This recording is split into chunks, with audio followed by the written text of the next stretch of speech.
Hi అండి. ఇది ఆవకాయ పచ్చడి పార్ట్ 2.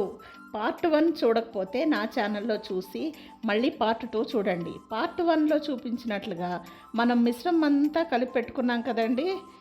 నూనె కలిపి పెట్టుకున్న మామిడికాయ ముక్కలకి ఈ మిశ్రమం అంతా కలిపి కొద్ది కొద్దిగా నూనె పోసుకొని బాగా కలుపుకోవాలి. ఈ పచ్చడికి 2 లీటర్ల పల్లీల నూనె పోసాను. చూడండి, వీడియోలో చూపించినట్లుగా పచ్చడి ఈ విధంగా రెడీ అవుతుంది. పచ్చడికి మూత మూసి బట్ట కట్టి పెట్టుకోవాలి. మరుసటి రోజు తీసి బాగా కలిపి పెట్టుకోవాలి.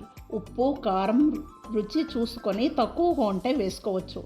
ఇప్పుడు మూడో రోజు తెరిచి చూస్తే చూడండి, నూనె అంతా బాగా పైకి తేలుతుంది. ఆవకాయ పచ్చడి బాగా ఊరినట్లుంది. ఇప్పుడు వేడివేడి అన్నంలో ఆవకాయ నెయ్యి వేసుకొని కలుపుకొని తింటే చాలా బాగుంటుందండి.